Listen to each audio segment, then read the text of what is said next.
Welcome to Chapter 5, Part 2. In this part, we are going to deal with the structure and function of large biomolecules known as proteins. The end of the chapter will deal with nucleic acids, but due to length constraints, I'm going to go ahead and make that Part 3. So proteins are a huge component of cells, and if something is going on in the cell outside of probably just simple diffusion, a protein is probably involved. Outside of water, protein molecules are the most abundant of any molecule found in the cell. And again, as I mentioned, they are responsible for all sorts of things and a laundry list of functions. I really love this picture because it's trying to convey the sense of the density of proteins in different compartments of the cell. I think it does a really good job showing you how membranes and proteins interrelate in a very, very dense and shall we say intimate way. And I took this slide from my physiology class. One of the most important roles of proteins is to facilitate reactions that may not occur at permissible temperatures, shall we say. We're talking about enzymes by and large. Enzymes, what they do is they lower the activation energy here. They reduce this requirement so that the reaction is in fact spontaneous at a physiologic temperature. Maybe the reaction would proceed if you put enough energy in it, like setting up a piece of paper on fire, but that's not a very biological situation. There's just too much energy there. And so what we do is we lower that activation energy requirement so that these reactions can occur. It also gives us a way of controlling these reactions if needed. What makes them so important is because of their diversity of shape, they can have a diversity of function. I really love this picture because it's actually a picture of a membrane vesicle. And the different proteins on the surface of this vesicle help it move properly around the cell and or merge with the plasma membrane if this vesicle was going to be releasing its contents to the external environment. Over here we have a moving GIF of what's known as a Rossmann fold. A Rossmann fold is a very common structural motif in a type of enzyme known as a kinase, and that's a ATP or a couple of substrates in here showing how they would facilitate that reaction of those two molecules. So we have enzymes. They accelerate and make certain chemical reactions in cells and in tissues possible by facilitating the environments that cause reactivity, lowering the activation energy requirements. Defensive proteins, you've heard of antibodies. We've heard a lot about antibodies lately with COVID. Antibodies will bind and inactivate pathogens. They can be viruses in this case, or they can be larger than that, like a bacteria, or even a multicellular organism. Storage proteins for things like storing energy in some cases. So for instance, we see ovalbumin as an energy protein that's used for embryonic maturation during embryonic development in birds, or even in some cases in more complex situations. Even mammals have this going on. Transport proteins, these are like enzymes. They lower the energy requirement to move something across a plasma membrane. They facilitate and assist in diffusion and movement of material across the membrane. Sometimes up a concentration gradient where they invest energy. Sometimes they just make going down a concentration gradient easier. Hormonal proteins are otherwise known as signal proteins, like for instance, one of my favorites, insulin. It's conveying information. So insulin is released when blood sugar rises and triggers cellular responses. So it's a way of communicating the fact that there's higher blood sugar, and it is, the word I would use is safe to absorb sugar. The muscle is such a huge percentage of the body that if it absorbed sugar all the time, it would literally leach away sugar from other organs. And so we have to regulate that process. Receptor proteins, these can detect the absence or presence of a stimulus, and they're showing chemicals here, so we have a chemical stimulus, but receptor proteins may be sensitive to any number of stimuli, including voltage across a membrane, or shearing forces, or light. Those are examples of photoreceptors.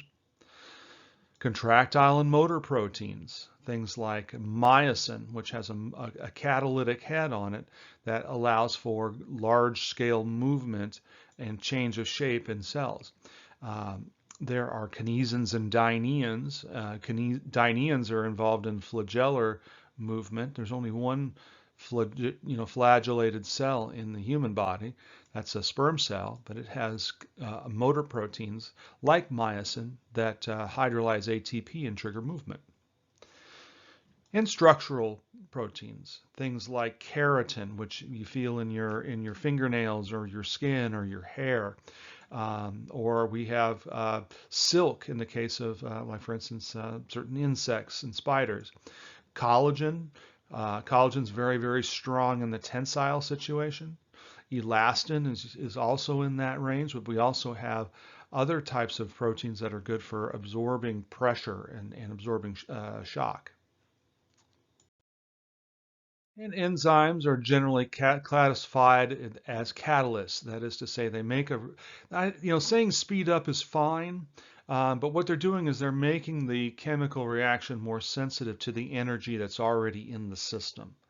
You don't have to add a whole lot of additional energy before that chemical reaction to proceed.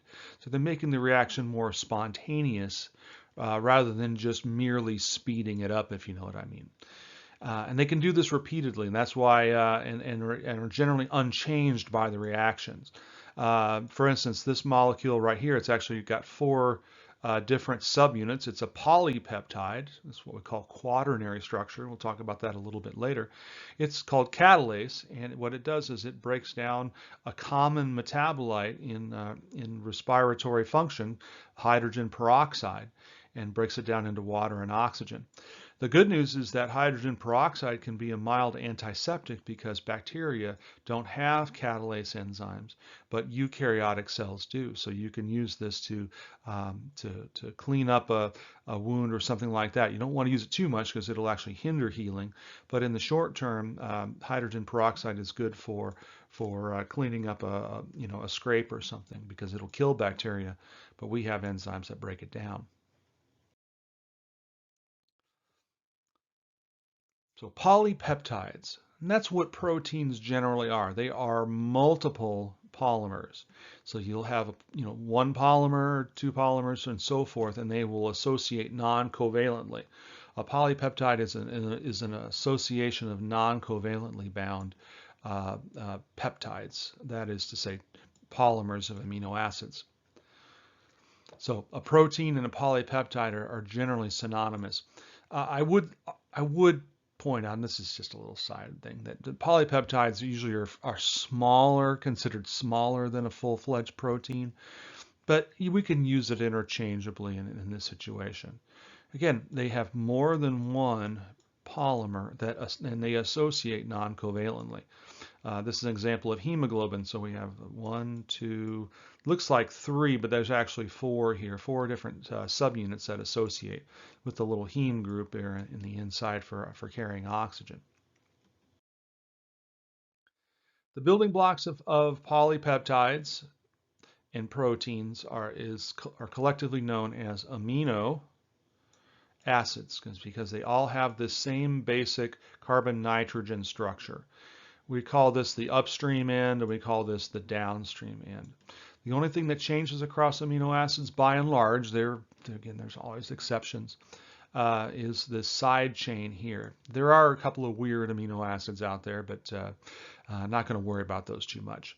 And so there are roughly 20 amino acids, and 20 different side groups on this basic frame. Those side groups can have different chemical properties. They can be hydrophobic or hydrophilic. They can be acidic. They can be basic. And those facilitate proper folding and three-dimensional structure. So we call that the R group.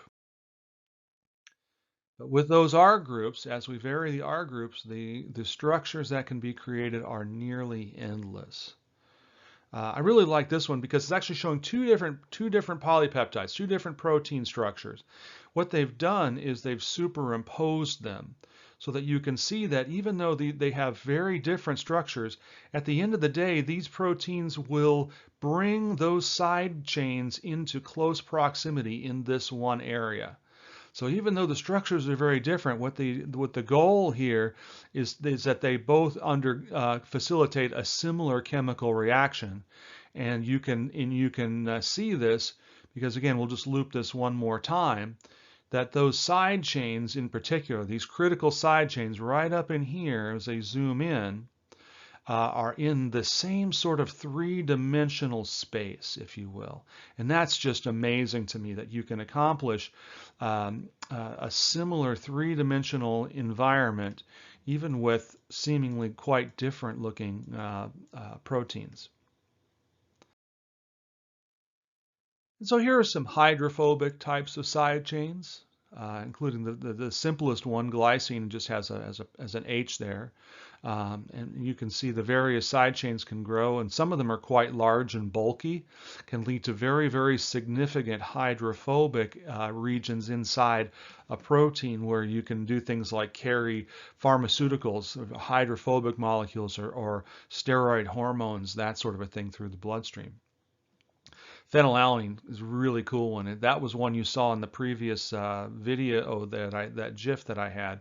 It created a very hydrophobic region for whatever molecule it was going to interact with. We have hydrophilic side chains, and you can see that a lot of them have these OHs or an SH. That's the one we use for what we call disulfide bonds. This one's a little bulky. It's kind of like the other one that I showed you, but instead it has a little OH, which gives it a little more of a hydrophilic flavor to it. Hydrophilic usually means that it has some sort of a charge or some sort of polarity to it. Those hydrophilic side chains can even have acidic or basic properties. These things will like to either absorb or donate like for instance, these would absorb a proton, these guys would donate a proton. And they can confer an acidic or a basic type of environment, again, to facilitate chemical interactions and reactions. If you recall the carbohydrate discussion, we talked about the binding of carbohydrates as a glycosidic bond.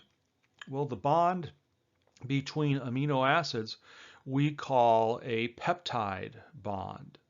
And so there's a peptide bond, and there's one right here, and there's one right here, and there's one. They're hard to see in this. The peptide bonds are covalent bonds, just like a glycosidic bond is. It's just that they have sort of a unique chemical structure, and that can be recognized for proteins that can create and break those peptide bonds. So we make polymers using those peptide bonds, binding a carboxylic acid group to an amine group. Generally, when we're making proteins, we're moving in this direction from the amino side, and we're adding new amino acids to the carboxylic acid at the downstream end. They vary in length from just a couple or a few amino acids. There's a protein called titin. If you were to spell out its chemical name, methionine, aspartyl, alanine, that sort of thing, it would be by far the longest word in the English language. It would have over 1 million letters. But each polypeptide, if it's coming from a gene in the DNA, has a unique sequence of amino acids with that N terminus and that C terminus. Just like before with the other biomolecules, we add on amino acids into the C terminus of the peptide using dehydration synthesis, extracting a water molecule out of there and now creating a new peptide bond, and vice versa. If we cleave a peptide bond, it is hydrolysis. We have this unique sequence of amino acids with those side chains. We have to do yet another series of steps in order to get that protein into its appropriate shape. It's not enough just to have the sequence. It has to be shaped properly. And we call that various levels of three-dimensional structure. We have a primary, a secondary, a tertiary, and a quaternary. And those four levels of structure determine the ultimately the shape of the protein and the function. And so here's again, it has to be properly folded. It has to be properly processed with bonds to stabilize it. We're going to go through those various levels. And sometimes you'll see ribbon models of a protein, and then sometimes you'll see like both of these. This one's looking down at the top, and then it's looking at the same thing from the side. Or we might have a space-filling representation of it there. Both of those models can serve particular purposes depending on what you're trying to determine from the protein. But the sequence of amino acids determines the protein's three-dimensional structure.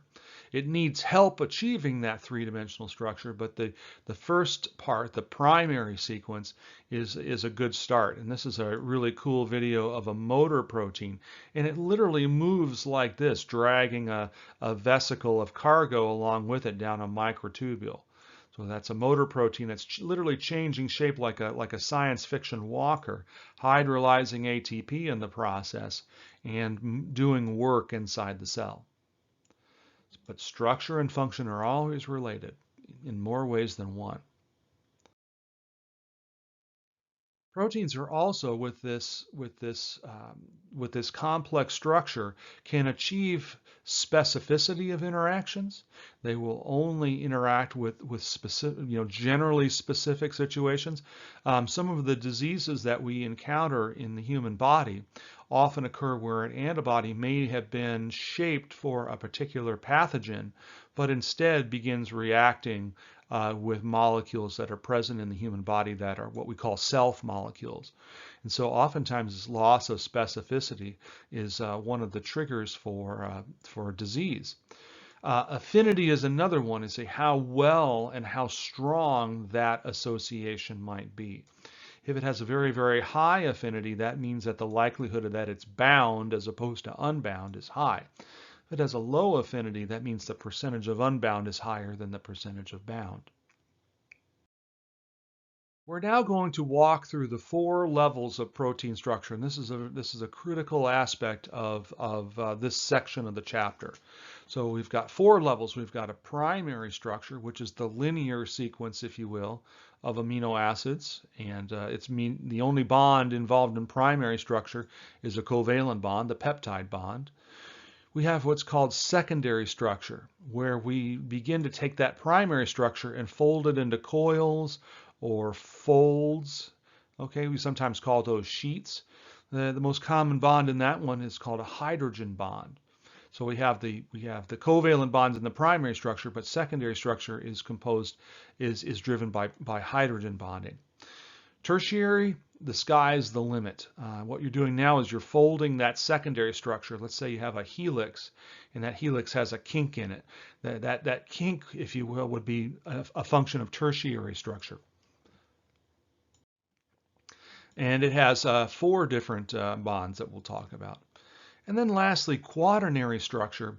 This is where you have multiple chains associating with each other non-covalently. So it's similar to tertiary structure in some ways, but tertiary structure includes covalent bonds, whereas quaternary does not.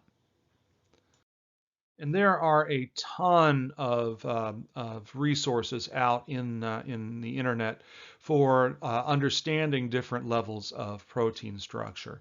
By the way, you can actually see this in 3D if you cross your eyes just right and you see a third image in the middle. You can actually see this in 3 dimensions.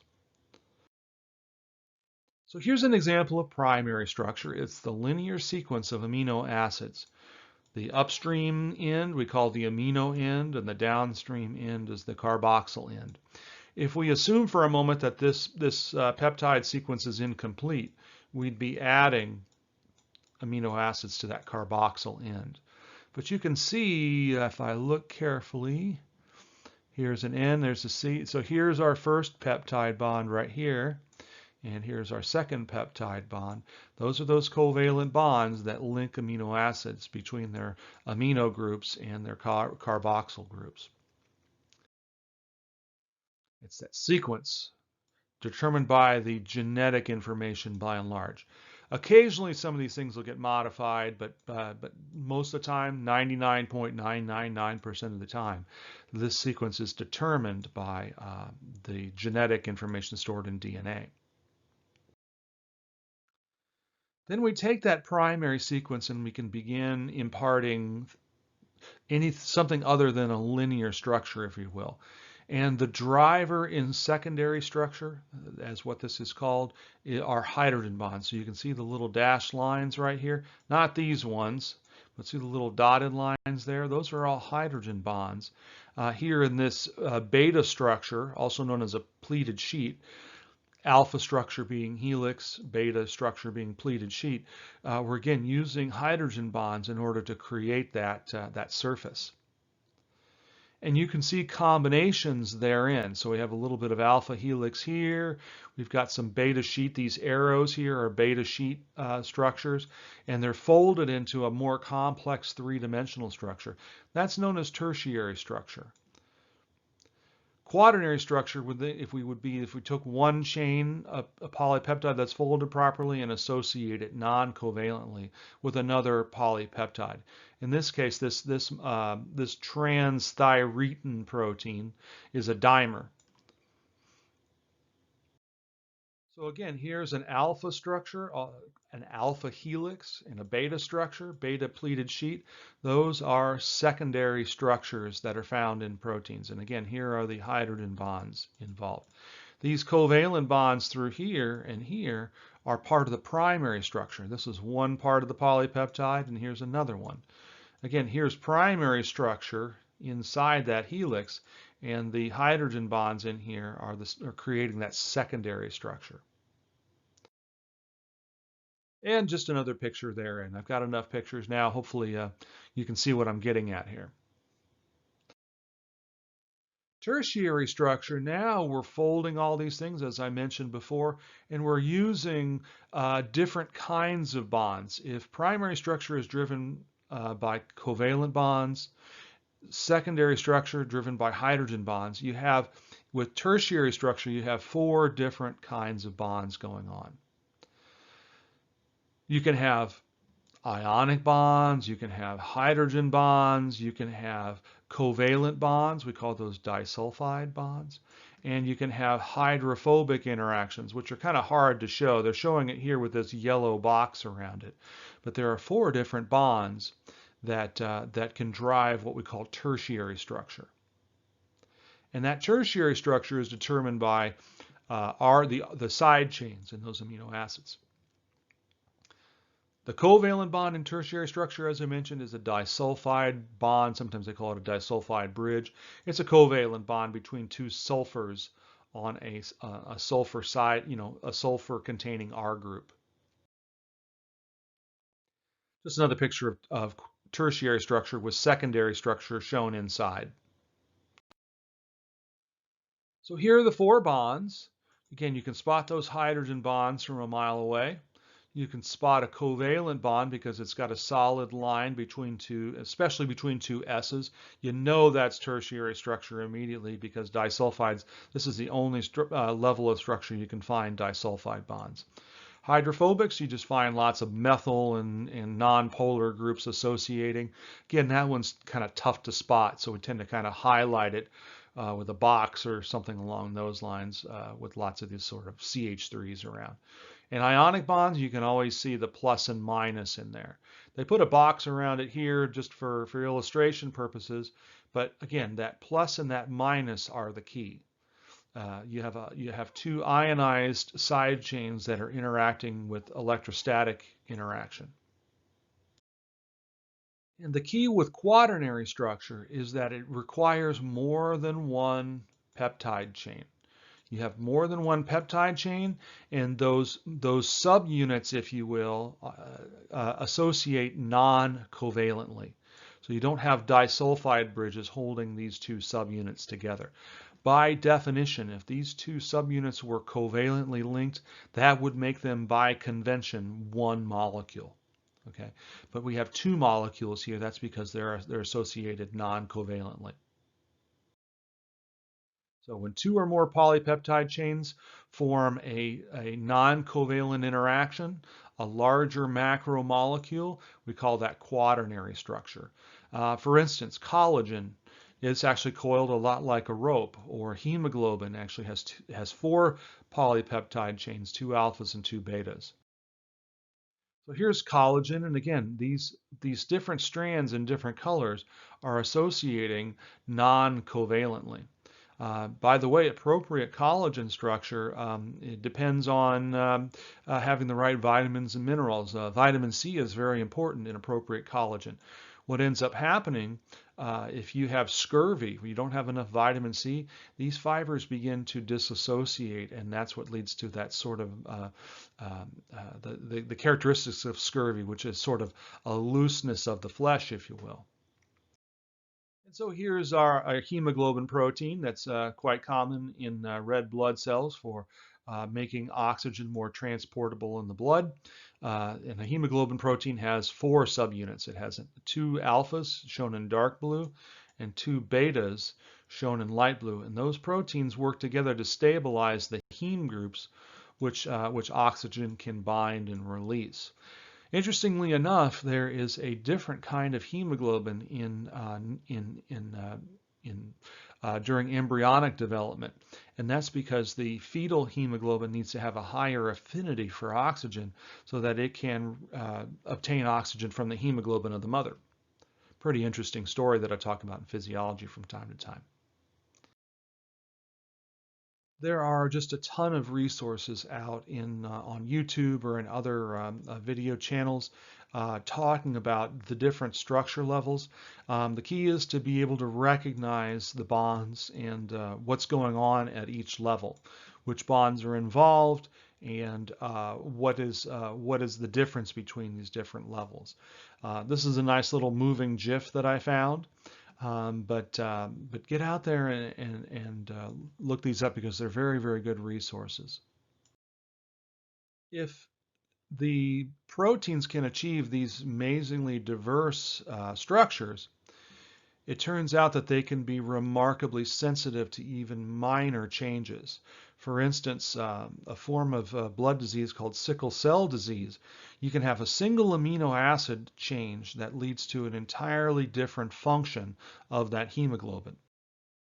In non-sickled hemoglobin, the hemoglobins actually create these four polymer structures. That quaternary structure, if you will, and that stabilizes a heme, and then that allows for reactivity with oxygen. In sickle hemoglobin, there is one change, and it creates a little hydrophobic patch. Just one amino acid here at this position 6, this valine, hydrophobic. And that little patch allows for polymerization of the hemoglobin in a way that it normally doesn't polymerize in the normal tetramer form. So the tetramers, especially when exposed to low oxygen situations, like in the case of exercise or stress, they immediately polymerize, and it causes these large filaments to form that literally stretch out the red blood cell, altering certainly its surface characteristics. But what happens is these cells hang up in small blood vessels. As an example, the next time you try to walk through a door, extend your arms and legs as far out as you possibly can.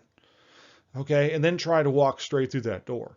It's not going to happen normally unless the door is very, very large.